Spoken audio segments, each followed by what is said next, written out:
Ready? Live round! Roll it. Action! Everybody involved with this movie, we just want to make movies. We try to find actors who just want to be in things. Still best friends, right? I didn't read the script. I said, sure, I'll be a producer. I was kind of just going blind. Sure, Jay, whatever you want, I'll do it for you. I'll help you out. So now I know better. I'm just kidding. Excuse me? This is obviously a very low budget movie, and so if they're willing to work for free, they can be with me. Jesus Christ, Tom! For what reason? What stake did you have in all this? I want people to go away with a sense of wanting more. Try again! There's always stories going on in this head. Hey, I did this. Maybe I could do something a little bit bigger. Which one of you did it? I hit his jugular, dude. Nice, dude. Good shot. Now we know exactly what we need to do to make quality movies. I consider myself creative. I don't know if I'm an artist per se, but I'm very creative, and movies thus far, and making movies, is the one medium where I can express a lot of my creativity. Sick. Bring your earplug. That was cool. You want to shoot the other one? Yes. Like I said, never been involved in that before, reading the script and not knowing what to expect. It was very interesting read, exciting. Yeah, I definitely like to do some scoring again in the future. Definitely an enjoyable experience. I don't need California, or I don't need Hollywood to make movies. Discrepancies. That's a movie, and I'm making it with my friends. We're just making movies, having fun, and proving we're the best.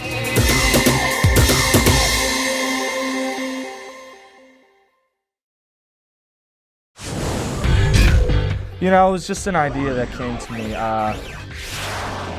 Back in '04 when I first wrote it, I had a class at UNM, and one of the assignments was to write a 10-page paper, or actually a 10-page script. And I was just trying to think of things, and one sentence came into my mind. Still best friends, right? It was, "Are we still friends?" And from there I just started writing, and as I was writing, I was going through flashbacks, and one thing led to another, so it just kind of flowed that way. My role on this project was producer. Elizabeth Peters. The sole purpose that this movie exists. That was the first time we actually had a producer helping us out. Jay gave me a wink on something called Match.com. I did a little bit of everything. It was interesting. I winked at her on Match.com. It was a great adventure. She didn't have the same sort of common interest in movies as I did, but I saw that she can do things that I couldn't, aka produce. And one day we had lunch. I think it was at Kelly's Bar. We went to Kelly's Brew Pub on Central, and he asked me to produce this film. I'd never produced anything in my life. She knows a lot of people, she can network. He had enough confidence in my business sense, or whatever it was, to get it done. I hate everybody. Don't talk to me. No. So I took on the project, asked him what a producer did, and he said, really create the film from A to Z without any money.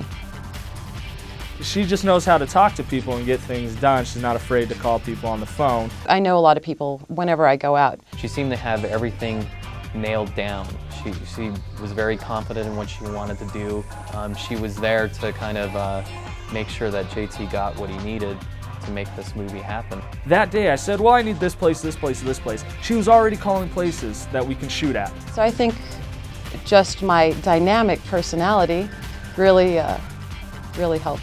Now, we need to get back together, combine our forces once more, and make a damn feature. Like tonight. Now.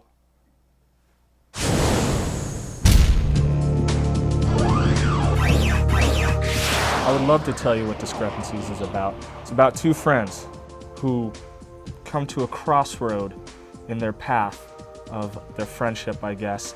And basically they're about to kill one another. Now we're trying to figure out why. Huh? For what reason? What stake did you have in all this? So, One of the guys finds out that Casey, she gets beat up. Casey comes to Tom's house beat up. What the hell, Casey? Through flashbacks, we find out that Casey, which is a manipulative little dame, she kind of tricks Tom into this adventure, so to speak, in kidnapping Dan's baby. Let's go. Now, Dan and Linda had taken over the custody of the baby through, well, it's never explained, so we didn't have the luxury of time and explanation in a lot of things. It is a short movie. Anyway, Where the fuck is he? He's not yours, Casey. Once I read through it, I was saying it was a murder-love triangle with kidnapping, while it was a murder-love square with a kidnapping, blood, drama. Look, he's not hers. He's not hers. Not make me use this! I will use this! It was interesting. I make movies because, you know, I like to tell stories. But it's gone too far this time. Movies thus far, and making movies is the one medium where I can express a lot of my creativity into. The best. You never ate your scallops? Ew. I had all kinds of flavors of scallops. I had teriyaki, Western chili.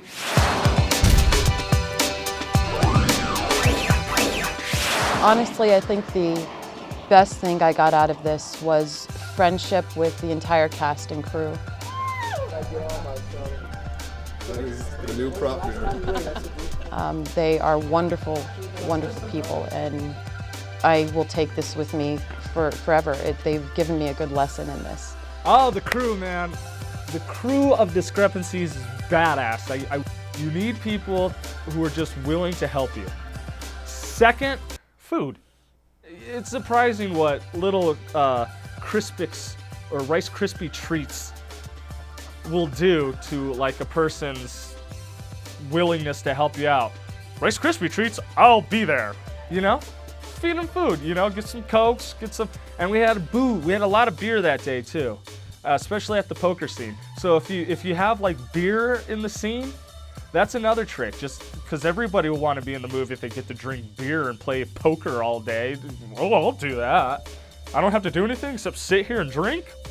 Sure, they'll do it. So that's how you keep everybody happy when you are not paying anyone. Food, beer, friends. I am grateful to every one of them. First of all, we got the man himself, the dominatrix, Dominic Garcia, coming back from California, just in the nick of time to make this movie with me. Because I was living in California at the time, and JT calls me and he says that he wants to make Discrepancies, and he would wait for me to get back to New Mexico to make it. And he has probably been one of the biggest helps I've had. He did everything from props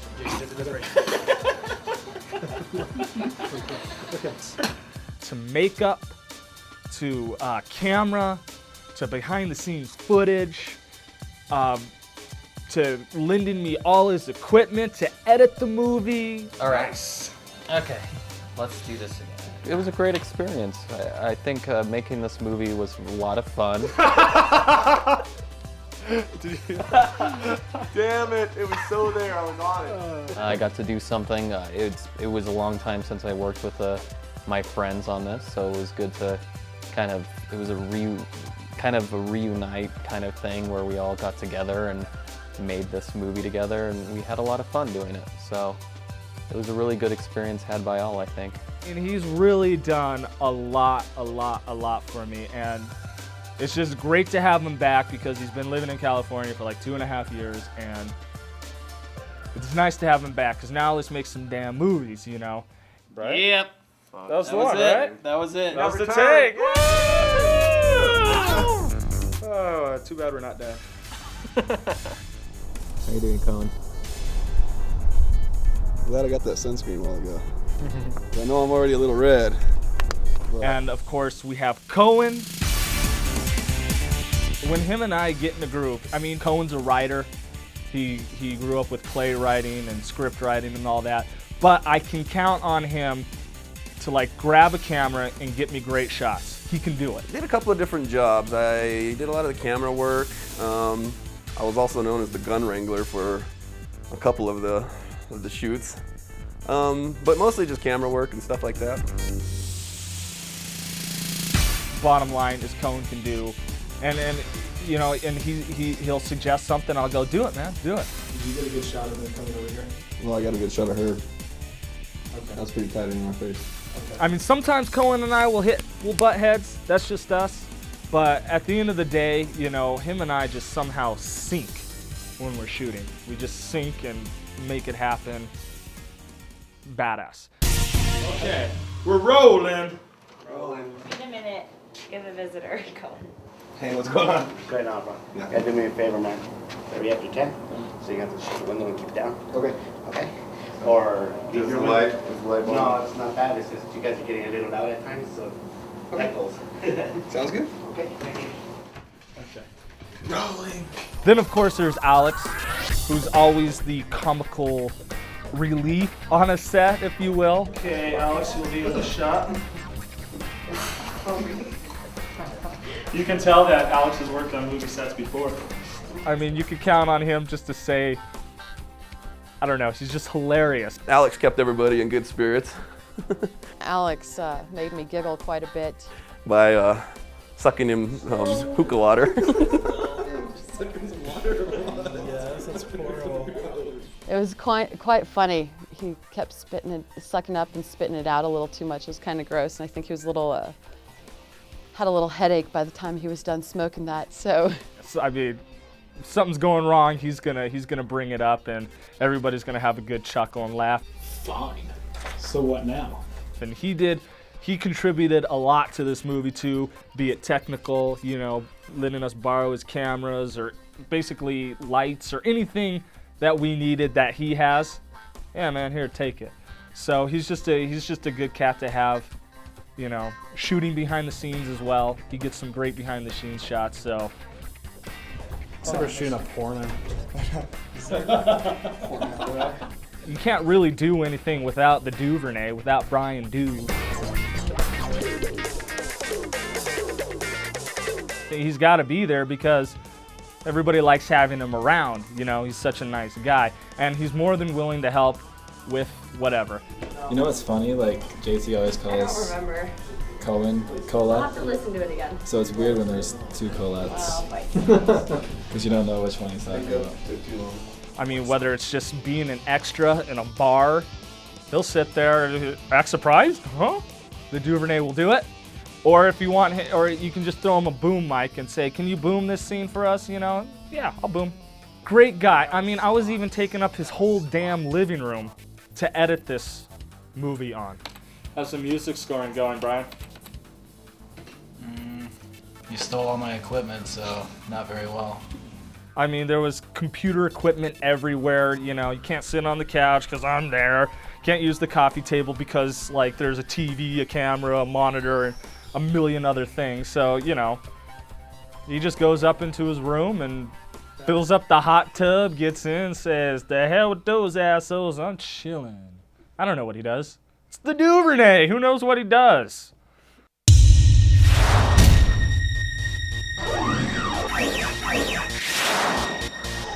Where is he?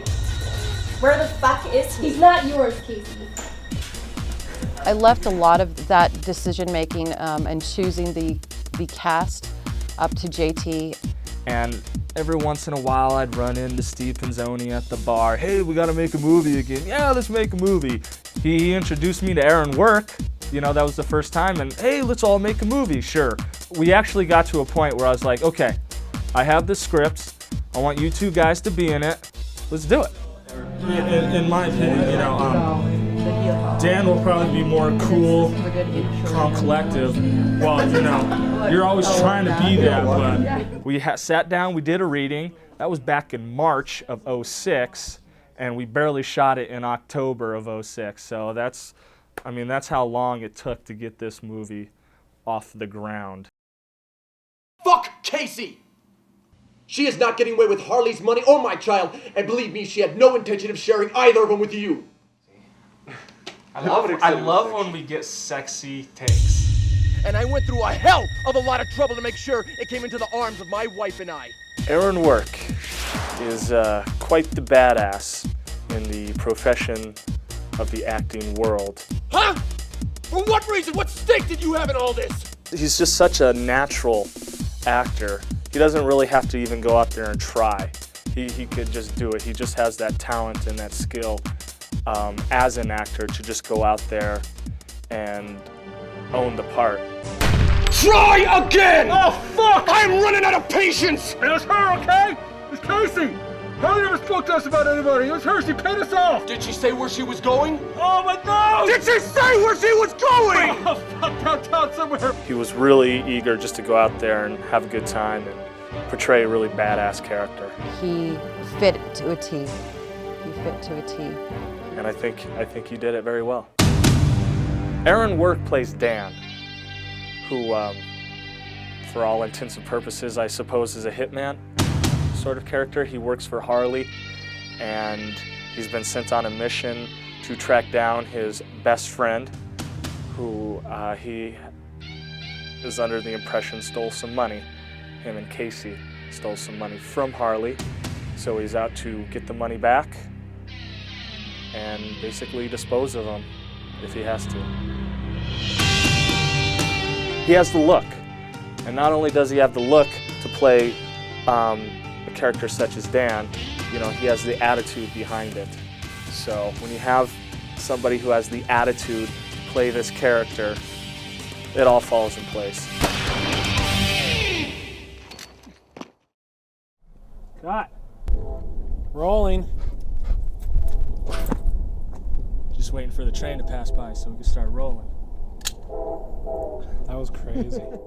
You're a real hero, Cohen. Good. You're my hero. How was that, Alex? Did you like the final stunt? Uh-huh. Did you hurt yourself? Casey, shut the fuck up! Steve Benzoni, nice guy, hard worker. He had to take an entire shower after like the scene because he was like head to toe. And the way that these actors all came around was Steve Benzoni. He actually was on a movie of mine, Splice, that was shot in '02.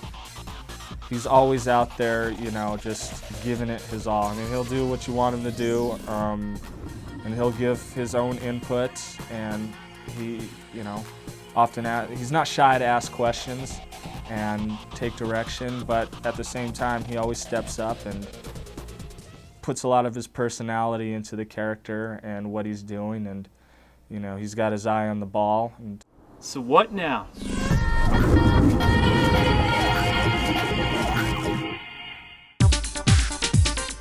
Colette plays Casey. She's the one beat up through the entire movie. Interesting story about her is we had a class together, Colette and I. We had a acting for the camera class. One day she's all, hey, I learned some things about you. Your grandma told me some stories about you. I was like, my grandma to you? Who are you? What are you doing with my grandma? So apparently you and I are cousins. And it was like, I needed an actress. I would always see her around. She always bugged me. Hey, when are you gonna put me in one movie? When are you gonna put me in? When are you gonna put? I'm like, okay. How about Discrepancies? What about that? And she was like, okay. I'll be honest. I didn't have that much time to work with her as an actress. The time that she had on set was very brief, but she pulled together very well. She really got things quickly. I didn't have to do much directing with her. She really held her own and really gave it, you know, really put her presence into the character, and it was very helpful for me, you know. But imagine, just imagine if Harley knew you were the actual biological father. You would have been dead a long time ago. There's not a moment in the movie where she is not bruised to all hell. That's the cool thing, because, you know, in movies, they like to show the women all clean and fancy. No, man. We put the blood on her, we put the bruises, and that's how she's going to be from frame 1 to frame, I don't know, 2,063,000. I don't know how many frames are in that. Then we have Lindsay. I just took Lindsay off of Colette's advice because I needed a Linda. She plays Linda. I needed her quick. Where the fuck is he? He's not yours, Casey. So Lindsay was more than happy to come in, and she was very surprising, and she pulled it off. He's not hers. He's not hers. How dare you? Where's Daniel? Great time working with her because she's really enthusiastic and, you know, seemed very genuinely interested in doing it, which is what I like. You know, it's nice to have people who want to do it and are willing to do it, and she was all that and more. Try again! Oh, fuck! I am running out of patience! It was her, it was Casey, okay? Harley never spoke to us about anybody. She paid us off. In exchange for what? All right, That's what happens when you fuck with me! Then we had Joe DeLucia, who's actually a comedian, but he gets real serious in this one. You're fucking lying! Joe called us, and I had a meeting with him, and said, okay, you got the part, because really he was the only one who came to that. So, he gets the part. He's the only one who showed You know, up. he's the only actor who showed up, so he got the part right away. Oh, ladies, check it out. We choreographed the scene where, you know, Work's character comes down with a pool cue and is supposed to crack it over Joe's balls. And we wanted to protect his area, so Dominic and I, we went out to Home Depot and we bought one of these big, I don't know, this metal thing, and it's split into two. I think you put a 2x4 in there and then you put it in some cement. We wrapped a lot of gaffer tape around it so the edges wouldn't cut the legs. And, you know, to put that in there so we could crack it right, you know. By the way, don't let the footage fool you. You know what I mean, Joe. Come on, let's face it, it's just a prop. You go to one of the pools and you see a little dent. That was us. That was us. Left a little permanent mark. That was us. Not losing my money. Boss, you mind if I take off? Where you off to? Probably hit a titty bar. Vin, you in? Sure. From not knowing him all that well, I was just kind of, oh, is he gonna do some of the stuff that I want him to do? Like, you know, is he gonna be able to take a pool cue coming down on his groin areas? But Joe really went in there and he gave it his all, and he was really good with all the physical stuff. And it worked out, so worked out getting his nose blown off. And one gentleman was on MySpace that I found. His name's Glenn Arnett. And he had emailed me, saw a picture of him, and this guy has arms that are huge. They're as big as my thigh. And I said he'd be perfect.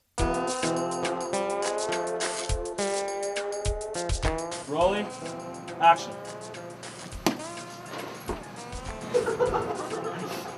How far did that was solid, He says, I've never acted before. I'm kind of like a Neanderthal, whatever.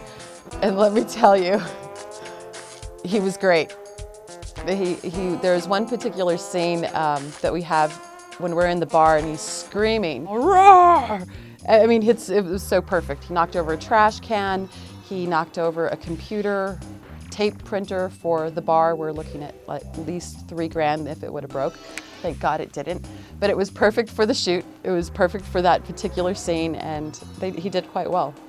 You know, there's a scene where, you know, Work's character comes around with a cue ball in his left hand and slams it down and supposed to hit Glenn's head, you know, him in the forehead, knock him out, but Work couldn't hit him to save his life.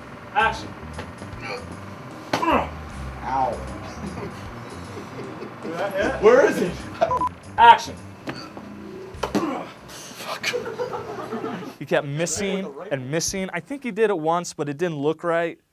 So we did about 5 or 6 takes of this before, you know, Work was actually able to grab the cue ball and slam it on Glenn's forehead and actually get a good, you know, shot of it. But that was pretty funny. It hit him on the return. Came back too. Glenn was very good with continuity. All actors know that they need to have some sort of continuity so as to cut, take after take. You need to express the same continuity so your hand isn't here and then here and then here. You know what I mean? So all props to Glenn, the continuity. Oh, good times shooting the interviews for Discrepancies for the third time. Daniel Cornish played Harley. He's a gentleman who was like the mob boss or the big boss of Dan. We didn't have a Harley, and we were gonna shoot the next day. I mean, we had to shoot, period. You sure? We called him after Colette suggested that we do so, and he said, absolutely, I'll do it. Tomorrow? Sure. I mean, who does that? Dan does. So, and that was great because Dan has acted in plenty, but I've never worked with him. I did not meet him until that shoot. Like physically shake his hand until the day of the shoot. Make sure you bring back what she stole from me and dispose of the both of them. But I really knew it was gonna work when I saw him and Aaron rehearsing their parts. They had previously known each other in the past, so that made the whole shooting a little bit easier. I'll take care of this. Can you? You and that guy got a history. I can handle this. Perfect. He's acted for years. He played the role quite well. Probably hit a titty bar. Yeah, this guy's good. I think it's gonna work. He really saved the day on that shoot. Idiots.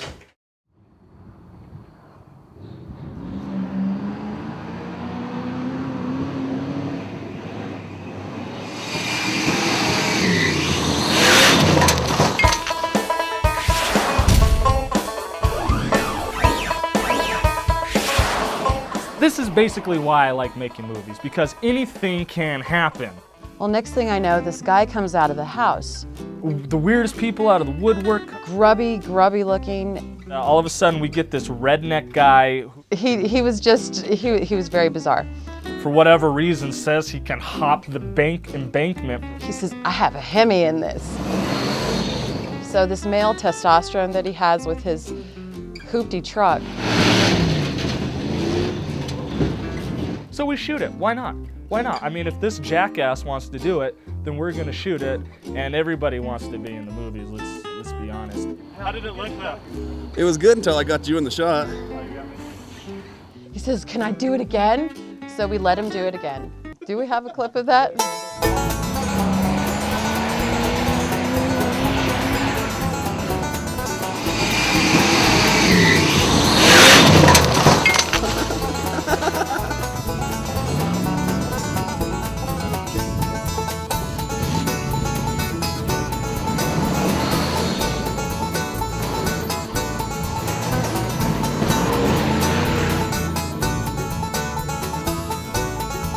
He was just an idiot.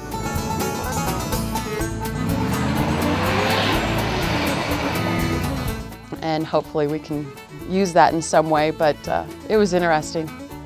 People that you meet.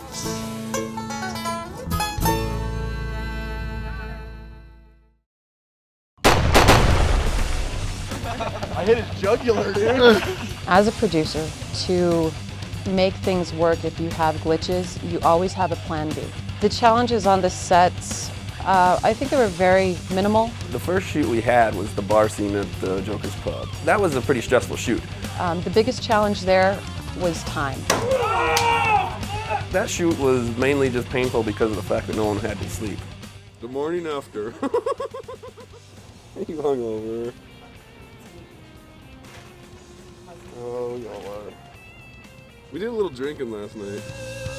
We were in there by 5:30 in the morning, and we had till 11 o'clock. Say hi, Dominic. Hi, how's it going? And we wanted to get the perfect shots, have enough time, not be disturbed. We got shooting, and we were doing a lot of the action scenes, and Elizabeth comes up to us and says we have 45 minutes, and we hadn't even got to any of the dialogue. I just kept running after Jay and trying to get his attention while he's filming. I was like, you have 10 minutes.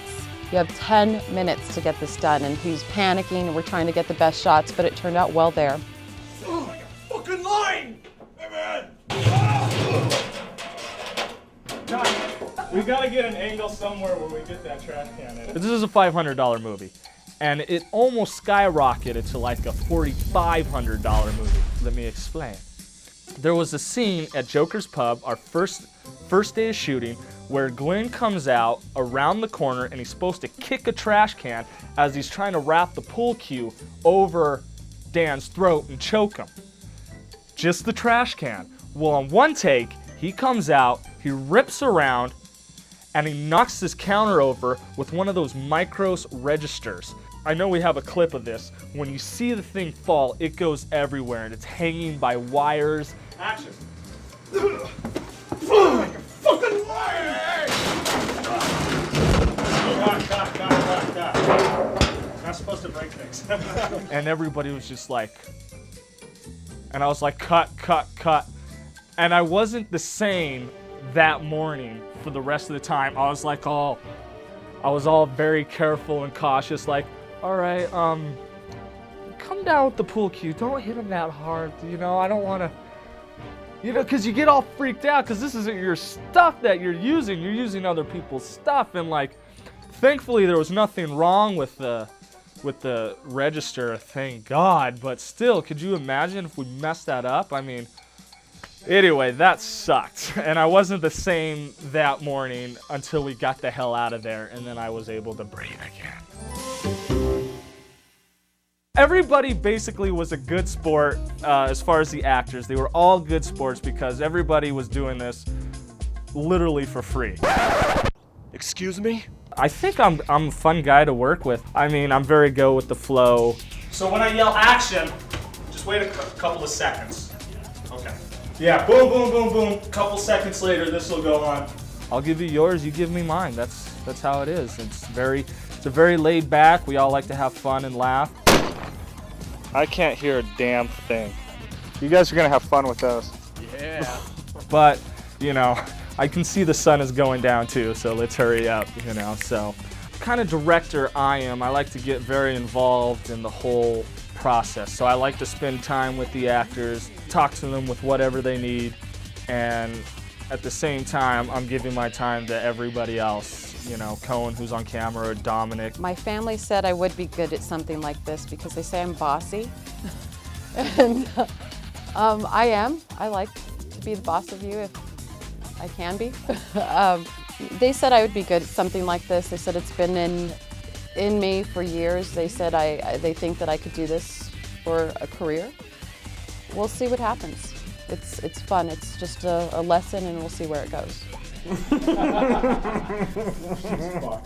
Dude, it's awesome. The thing that I come away with after a project, after I make a movie, is I want to make another one. You look back on the process of what you did and how fun it was, and I just want to go make another one. I'm thinking of the next one. You just develop so many great memories crammed in, it's amazing how many memories you get crammed in like a 2-hour time period. Dude, that was spot. Yeah. That was spot on. That, my friends, is the wrap. I just come away with accomplishment, and there's very much satisfaction in it that you pulled it off.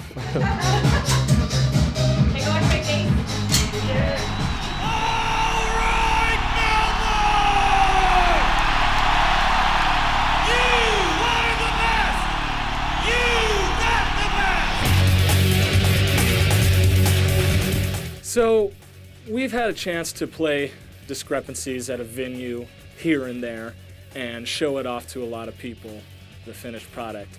We actually won audience favorite at the New Mexico Filmmaker Showcase, which was held at the Guild. Now Discrepancies has gone on tour throughout the state of New Mexico, and that was really cool. Got to talk to other people outside of Albuquerque about the movie and the movie in general and the process of making it, even though I should just slip them one of these behind-the-scenes DVDs. I just want to get Discrepancies out there a whole lot more. My whole feeling about New Mexico and the independent filmmakers in New Mexico is everybody's kind of segregated, subdivided everywhere. And Albuquerque, you know, it's big, but it's not that big. And I've always felt that there's no reason why we all don't know each other. All the artists in the state don't know each other. All the local filmmakers, musicians, artists, et cetera, and my whole, what I'm geared to do is bring everybody together, or at least I want to go out and meet everybody I possibly can, because, you know, there's no reason why I don't know you, and there's sure as hell no reason why you don't know me, or my team, or we with your team. So it's all about bringing people together now and making some good stories, you know, using everybody's talent and making some badass stories, movies. So that's my goal.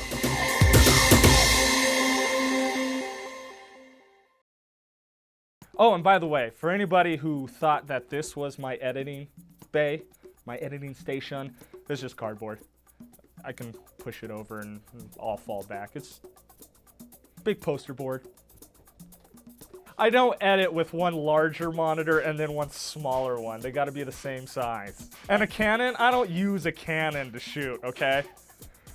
This is just all for the look, okay? I bought this poster board on eBay. What do you want?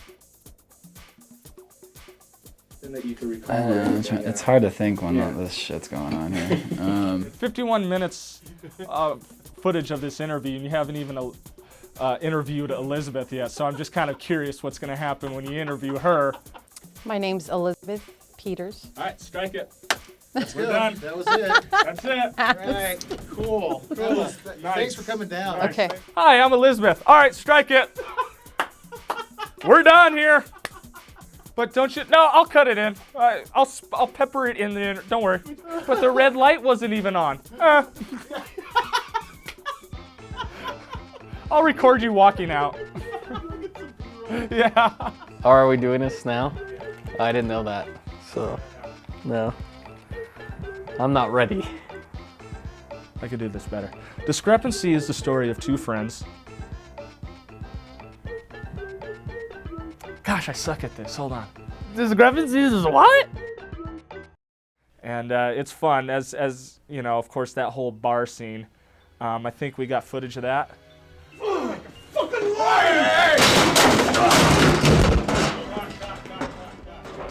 That bar scene. I like making movies because it's my passion. I love it. You know, I love the collaborative effort. I love the art. I love the people that I meet. It's just amazing and